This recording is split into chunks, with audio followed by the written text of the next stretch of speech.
ओम नमस्ते, सभी को सादर प्रणाम।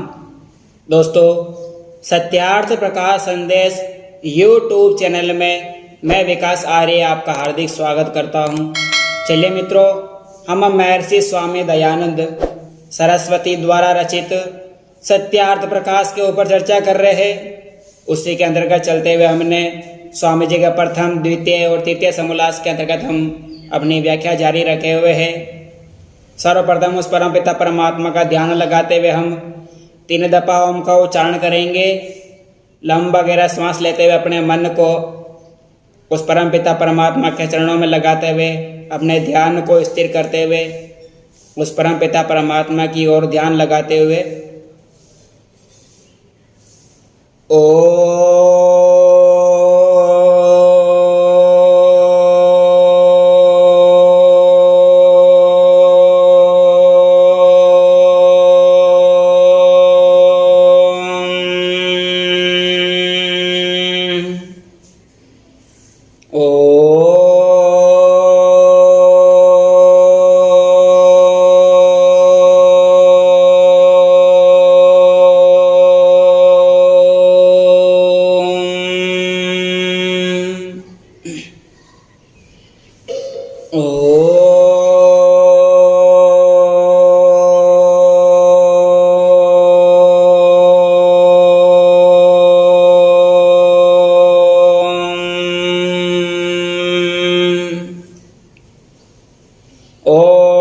शन्नो मित्रः शं वरुणः शन्नो भवत्वयर्मः शन्नः इन्द्रो बृहस्पति शन्नो विष्णुरुक्रमः नमो ब्रह्मणे नमस्ते वायुः त्वमेव प्रत्यक्षं ब्रह्मासि त्वमेव प्रत्यक्षं ब्रह्म वदिष्यामि ऋतं वदिष्यामि सत्यं वदिष्यामि तन्मावतु तद्वक्तारवतु अवतु मामवक्तु वक्तारम्।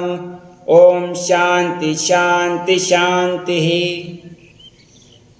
चलिए मित्रों, हम प्रथम अध्याय के अंतर्गत ईश्वर के नामों के बारे में जानकारी ली। द्वितीय अध्याय के अंतर्गत हमने बाल शिक्षा के बारे में जानकारी ली और तीसरे अध्याय में अध्ययन अध्यापन विधि के बारे में हम जानकारी प्राप्त कर रहे हैं कि सत्यार्थ प्रकाश में स्वामी जी ने हमारे जीवन के लिए बालकों के अध्ययन अध्यापन किस प्रकार होने चाहिए उसके बारे में हम चर्चा कर रहे हैं।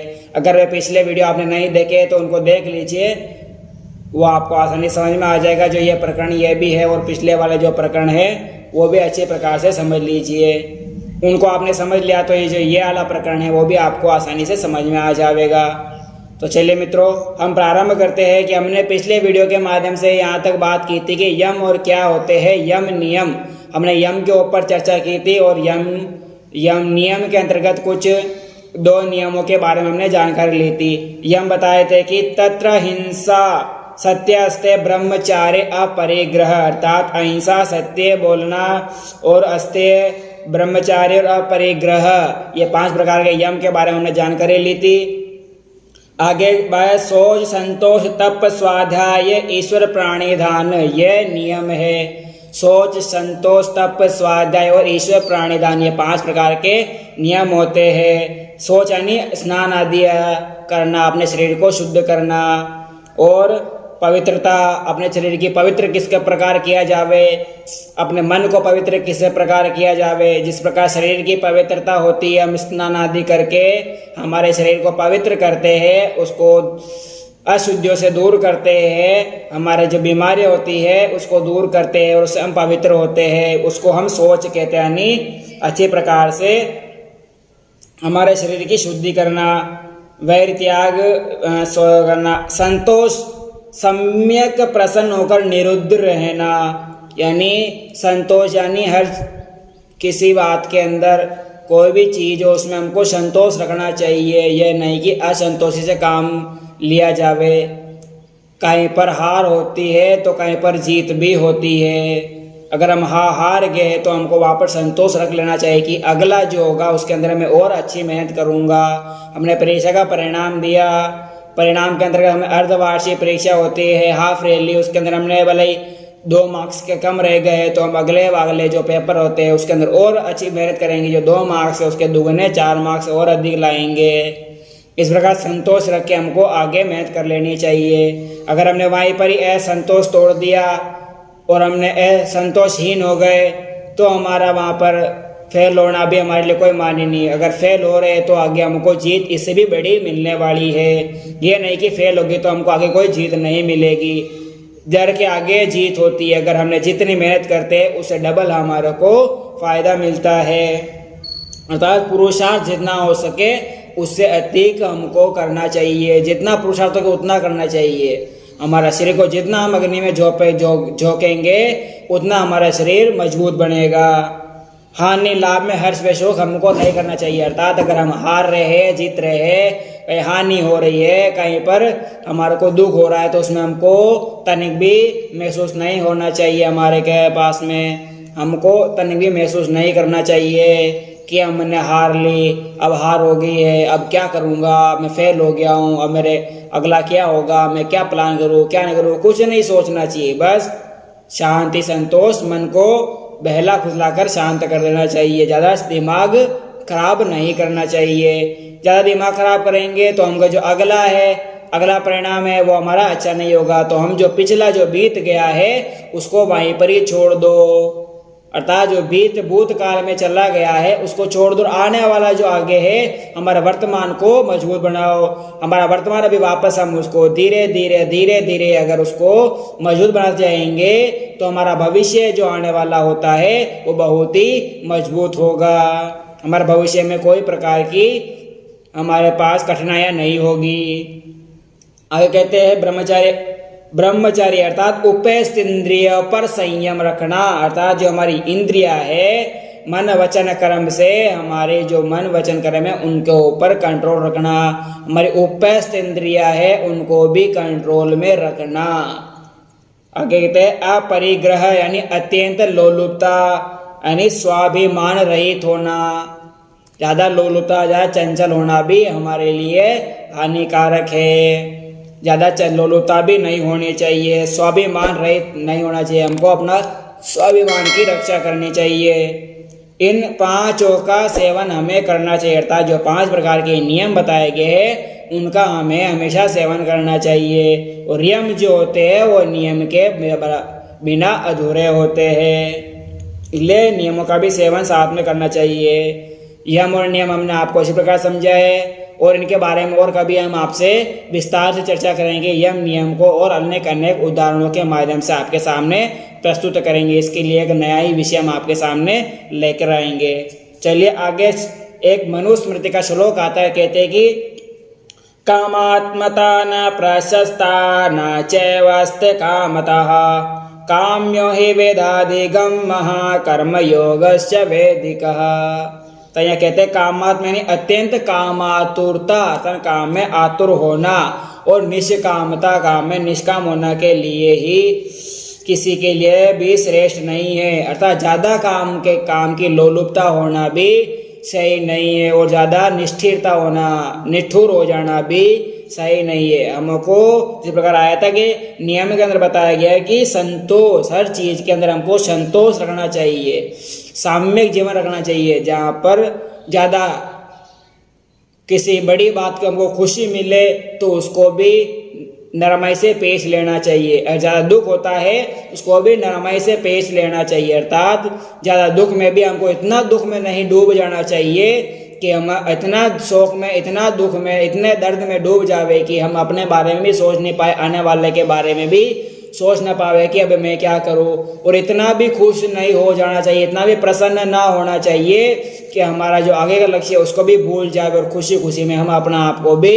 दान में दे दे। ऐसा नहीं करना चाहिए। जिस प्रकार रामायण में बताया गया कि जब राजा दशरथ युद्ध कर रहे थे तो उन्होंने युद्ध जीत लिया और खुशी खुशी में कैकेयी को बोला था कि 2 वरदान मांगो जो तुम मांगना चाहिए। इतना खुशी में वरदान मांगेगी कि आने वाले समय में राम को वनवास होना पड़ा और अपने पिता से भी बिछुड़ना पड़ा।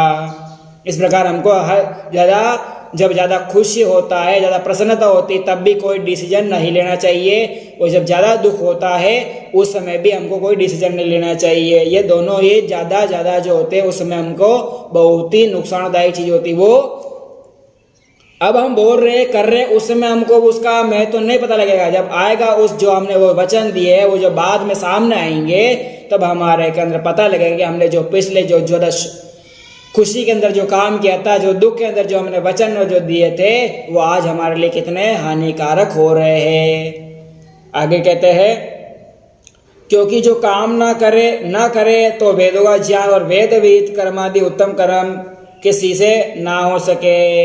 अर्थात काम ना करना भी हमारे लिए उत्तम है। अर्थात वेदों का ज्ञान और वेद विहित कर्म आदि वेद विहित कर्म हमको करने चाहिए, वेद के विरुद्ध हमको कर्म नहीं करने चाहिए। वेदों का हमेशा हमें पठन पाठन करते रहना चाहिए। वेद परमात्मा की वाणी है। वेदों में परमात्मा ने ज्ञान कर्म उपासना और विज्ञान के बारे में चारों वेदों में वो खूब विस्तार से लिखा हुआ है। ज्ञान कर्म उपासना और विज्ञान, ये चारों वेदों के अंतर्गत खूब भरा हुआ है। आप अगर वेद पढ़ेंगे, वेद को समझेंगे तो आपको बहुत ही ज्ञान, इतना ज्ञान मिलेगा कि आपका जीवन धन्य हो जाएगा। उसी का सार हमारे स्वामी जी ने इस पुस्तक में भी दिया है। अगर वो भी पढ़ने में ना मिले तो आप स्वामी जी द्वारा रचित जो सत्यार्थ प्रकाश पुस्तक है जिसकी मैं चर्चा कर रहा हूँ आपसे, इसको भी सुन लिया। अगर आपने इसको पढ़ लिया और अपने जीवन में उतार लिया तो आपका जीवन धन्य हो जाएगा। चलिए मित्रों, आज हम इस प्रकरण को यहीं पर ही विराम देंगे। अगला जो प्रकरण है हम अगले वीडियो के माध्यम से आपके सामने प्रस्तुत करेंगे कि और किस प्रकार से हमारा स्वाध्याय होना चाहिए, अर्थात बालक और बालिका का स्वाध्याय किस प्रकार होना चाहिए, आचार्य बालकों को किस प्रकार पढ़ावे और उनको किस प्रकार आगे जीवन में भविष्य में उनका विकास होना चाहिए, उनका निर्माण होना चाहिए, किस प्रकार उनको उन्नति के मार्ग की ओर प्रस्तुत करना चाहिए, उसके बारे में हम आगे और विस्तार से अध्ययन करेंगे। आप अगर मेरे चैनल को सब्सक्राइब नहीं किया है तो आपका अपना चैनल है, इसको जितना हो सके आप इसको शेयर कीजिए। और मेरी आपसे हाथ जोड़कर एक विनती है, रिक्वेस्ट करता हूं कि आप जो भी वीडियो देखते हैं उसको आप पूरा देखिए। अगर आप उसको पूरा देखेंगे तो ही आपको चीज़ समझ में आएगी। कहते हैं जो चीज़ शुरू में हमको नुकसानदायक लगती हो बाद में हमारे लिए बहुत ही लाभकारी सिद्ध होती है। जिस प्रकार हम नीम का रस पीते हैं तो वो कड़वा लगता है, हम करेला खाते हैं तो वो कड़वा लगता है, पर धीरे जब हम शरीर में उतरता है तो उसका गुण हमारे को बाद में पता लगता है कि हमने जो चीज़ खाई थी शुरू में बेकार लग रही थी वो हमारे लिए कितना परिवर्तन लेके आ रही है। और जो चीज़ शुरू में हमारे को अच्छी लगती है वो बाद के लिए बहुत ही नुकसानदायक होती है। तो ये भी एक ऐसी चीज़ हमें अनुसार समझना चाहिए। अर्थात जो चीज़ हमारा पढ़ने में सुनने में अगर हमें कोई प्रवचन लग रहा है मेरा, तो ये मैं समझिए कि ये प्रवचन दे रहे, प्रवचन नहीं, ये ज्ञान की सीख है, अपना जीवन बदलने वाली है। अगर आपने इन चीज़ों को समझ लिया, अपने जीवन में उतार लिया तो आपका जीवन इतना धन्य हो जाएगा कि आपको किसी चीज़ की कोई कमी ना रहेगी। इसीलिए आपसे एक निवेदन है कि आप वीडियो को भले 20-25 मिनट के वीडियो, ज़्यादा अपन 20-25 मिनट तो हम किधर फालतू बातें करने में, इधर भटकने में लगा लेते हैं। अगर आप कहीं घूम फिर रहे हैं तो भी एयरफोन से आप कान में इसको सुन सकते हैं। जरूर नहीं कि आप इसको देख कर ही सुने। ये बातें सुनने लायक और समझने लायक है, इनको अपने जीवन में उतारिए और आप वीडियो को पूरा देखिए। और जितना हो सके इसको लाइक कमेंट शेयर जरूर कीजिए। इसको जितना शेयर करेंगे उतना लोगों का भला होगा। मेरा यही उद्देश्य है कि सत्य अर्थ का प्रकाश हर घर तक, हर कान तक पहुंच जावे। तो उसमें आप मेरे सहभागी बनिए, मेरा सहयोग करिए। मैं आपसे यही प्रार्थना करता हूँ, यही रिक्वेस्ट करता हूँ, यही निवेदन करता हूँ।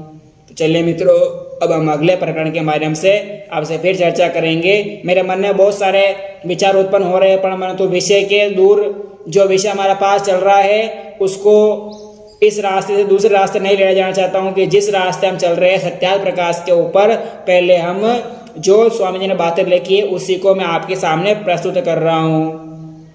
इससे अलग मैं कोई बात आपके सामने नहीं रखूँगा। जो मेरे अंदर उमड़ रहा है वो भी मैं आपके सामने बाद में प्रस्तुत करूँगा कि हमारे आज समाज के अंदर कितनी बुराइयां फैली है, कितना हमारे जात पात हो रहा है और कितना धर्म के नाम पर लूटा जा रहा है और कितना लोगों को धर्म परिवर्तन कराया जा रहा है। इतना दुख होता है, इतना सुन कर दुख होता है देख के कि हम चाहते हुए भी कुछ कर नहीं पा रहे। हमको सब हिंदुओं को संगठित करना है, संगठित होकर हमारे जो हिंदू धर्म है, वैदिक सनातन धर्म है, उसको वापस हमारे देश में सुदृढ़ करना है और पूरे राष्ट्र में कृणवंतो विश्व आर्यम संपूर्ण विश्व को आर्य बनाने का संकल्प लेना है। उसी को संकल्प लेके हम ये चीज आपके सामने प्रस्तुत कर रहे हैं। तो आप इसमें अपना सहयोग निभाइए और हमारे इस चैनल को जितना हो सके शेयर कीजिए।